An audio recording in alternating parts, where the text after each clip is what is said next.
చాలా common doubt అడిగేది ఏంటంటే హెచ్ఐవి వ్యాధితో బాధపడుతున్న వాళ్ళు ఎటువంటి ఆహార పదార్థాలు తీసుకోవాలి, ఆహార నియమాలు ఏమైనా ఉన్నాయా? హెచ్ఐవి వ్యాధితో బాధపడే పేషెంట్స్కి ఎటువంటి ఆహార నియమాలు లేవండి, అన్నీ తినొచ్చు. సో హెచ్ఐవి వచ్చినంత మాత్రాన భయపడాల్సిన అవసరం ఎంత మాత్రమే లేదు, ఎక్కడికో వెళ్ళి సపరేట్గా ఉండాల్సిన అవసరం లేదు.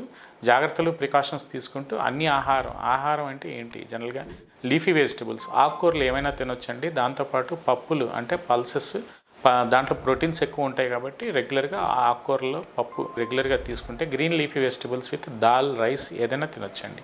దాంతోపాటు రోజు రెగ్యులర్గా ఎగ్ విత్ మిల్క్. ఎగ్ అంటే ఆమ్లెట్ లాగా తినడం కాదండి, బాయిల్డ్ ఎగ్. ఎందుకంటే ఒకప్పుడు పూర్వకాలంలో ఏదో బాయిల్డ్ ఎగ్ తింటే లావ్ అయిపోతారు అది అని చెప్పేవాళ్ళు. సో అది ఒకప్పుడు నానుడండి. ఇప్పుడైతే రెగ్యులర్గా బాయిల్డ్ ఎగ్ తీసుకోవడం అనేది చాలా ఉత్తమం అండి. ఎందుకంటే బాయిల్డ్ ఎగ్ అంటే వైట్ ఎక్కువ ఉంటుంది, పైన ఎగ్ వైట్ ఉంటుంది కాబట్టి, ఎగ్ వైట్లో ప్రోటీన్ ఎక్కువ ఉంటుంది కాబట్టి జనరల్గా హెచ్ఐవి పేషెంట్స్లో ఈ ప్రోటీన్ లాస్ అనేది ఉంటుంది కాబట్టి, సో ఈ ప్రోటీన్ సప్లిమెంట్గా ఎగ్ వైట్, దాంతోపాటు ఎగ్ ఎల్లోలో ఈ ఫ్యాట్ ఉంటుంది కాబట్టి, ఎగ్ యోక్లో ఫ్యాట్ ఉంటుంది కాబట్టి, సో ప్రోటీన్ కంటెంట్ ఎగ్ ఎల్లోలో కూడా ఉంటుంది కాబట్టి, సో రెగ్యులర్గా ఎగ్ అనేది తీసుకోవాలండి. సో పాలు అనేది రెగ్యులర్గా తాగాల్సిన అవసరం ఎంతైనా ఉందండి. పాలల్లో కాల్షియం ఉంటుంది. ఈ కాల్షియం వల్ల బోన్ డెన్సిటీ అనేది తగ్గకుండా బోన్ దృఢత్వం అనేది మెయింటైన్ అవుతూ ఉంటుందండి.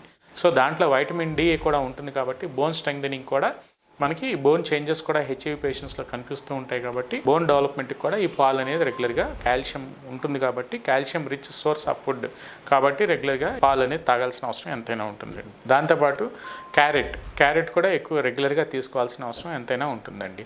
సో నాన్ వెజ్ పార్ట్కి వస్తే, నాన్ వెజ్ పార్ట్లో ఏంటంటే రెగ్యులర్గా ఈ ఏదైనా సరే what ever it may be, red meat కానీ వైట్ మీట్ కానీ రెగ్యులర్గా తీసుకోవచ్చండి. సో జనరల్గా ఈ నాటుకోడి అనేది ఎక్కువగా మనం తీసుకుంటే మంచిదండి. సో జనరల్గా ఈ పౌల్ట్రీ చికెన్ తింటే దాంట్లో ఏమి ఉండదు కాబట్టి, సో అవన్నీ ఆర్టిఫిషియల్గా ఇంజెక్షన్స్ ద్వారా గ్రో అయిన బర్డ్సే కాబట్టి, సో అవి తిన్నా మనకేమీ ఉపయోగం ఉండదు. సో నాటుకోడి అనేది ఎక్కువగా తీసుకోవడం వల్ల జనరల్గా ఈ ప్రోటీన్ అనేది ఎక్కువగా ఉంటుంది కాబట్టి, సో దానివల్ల కూడా మనకి ప్రోటీన్ లాస్ కాకుండా కాపాడుతూ ఉంటామండి. సో దీంతోపాటు ఈముకోడిలో కూడా ఎక్కువగా మయోగ్లోబిన్ అనేది ఎక్కువగా ఉంటుంది కాబట్టి, సో ఈముకోడి కూడా రెగ్యులర్గా ఒకవేళ దొరికితే అది కూడా ఒక హ్యాబిట్ లాగా మనం తీసుకుంటే మంచిదండి. సో దాంతోపాటు మనకి మనకి గోట్స్లో కానీ జనరల్గా ఈ మనం రెడ్ మీట్లోకి వెళ్ళినప్పుడు liver, spleen, brain, bone marrow, so ఇవి కూడా మనకి మంచి సప్లిమెంట్స్గా, న్యాచురల్ సప్లిమెంట్స్గా హెచ్ఐవి పేషెంట్స్కి చాలా మంచి ఇమ్యూనిటీ, అంటే బాడీ యొక్క వ్యాధి నిరోధక శక్తి తగ్గకుండా విటమిన్ B12 అనేది వీటిలో ఎక్కువగా ఉంటుంది కాబట్టి రెగ్యులర్గా వీక్లో ఒక 2 to 3 times ఈ స్ప్లీన్ కానీ, బోన్ మ్యారో కానీ, లేదంటే ఈ మనకి లివర్ కానీ ఎక్కువగా రెగ్యులర్గా తీసుకోవడం అనేది ఒక అలవాటుగా చేసుకుంటే మంచిదండి.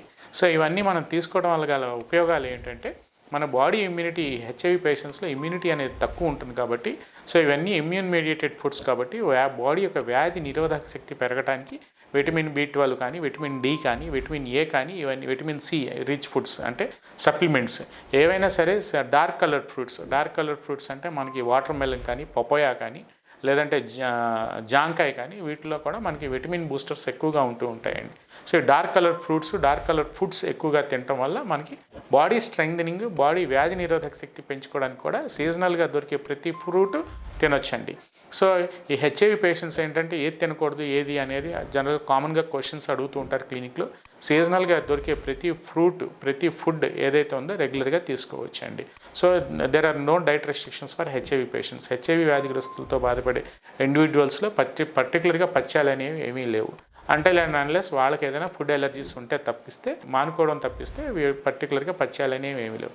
దాంతోపాటు స్ట్రెస్ ఫ్రీ ఎన్విరాన్మెంట్, అంటే బాడీ యొక్క రెసిస్టెన్స్ పవర్ తగ్గిపోతూ ఉంటుంది కాబట్టి వీళ్ళల్లో హెచ్ఐవి వ్యాధిగ్రస్తుల్లో ఈ స్ట్రెస్ నుంచి దూరంగా ఉండటానికి చాలా వరకు ట్రై చేయాలండి. ఎందుకంటే ఒకప్పుడు స్ట్రెస్కి గురైతే ఉంటే బాడీ ఇమ్యూనిటీ తగ్గిపోతుంటుంది కాబట్టి అది కూడా ఒక పెద్ద మైనస్ ఫ్యాక్టర్గా అనుకుంటూ ఉంటాం. సో వీళ్ళు జనరల్గా ఉండొచ్చు, నార్మల్గానే అందరితో పాటు ఉండొచ్చు, నార్మల్గానే పిల్లల్ని ఎత్తుకోవచ్చు. సో ఎటువంటి ఇబ్బందులు అనేవి ఏమీ లేవండి.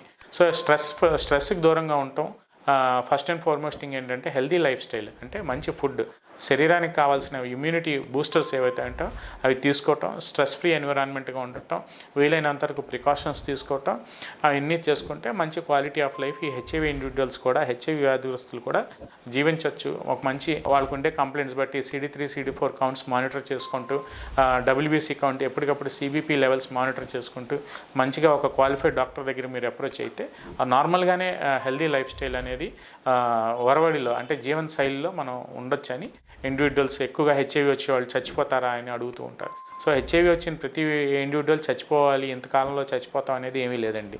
సో ఇప్పుడు నేను చెప్పిన ప్రికాషన్స్ అన్ని తీసుకుంటూ నార్మల్గా stress free environment with healthy life style అనేది అలవాటు చేసుకుని, దాంతోపాటు రెగ్యులర్గా యోగా, ఎక్సర్సైజ్, మెడిటేషన్ కూడా అలవాటు చేసుకుని నార్మల్గా ఏదైతే 6 to 8 hours స్లీప్ ఉందో ఆ స్లీప్ని కూడా మనం ఒక బాడీలో ఒక నార్మల్గా నైట్ ఆ టైం ప్రకారంగా పడుకుంటే బాడీ అనేది రీసైకిలబుల్గా నార్మల్గా బాడీ అనేది ఈక్విలిబ్రియం స్టేట్లో మెయింటైన్ అయినప్పుడు తొందరగా చనిపోవడం కూడా ఏదో తొందరగా చచ్చిపోవటం, హెచ్ఐవి ఎయిడ్స్ కింద మారిపోవటం కూడా అంత తొందరగా జరగదండి.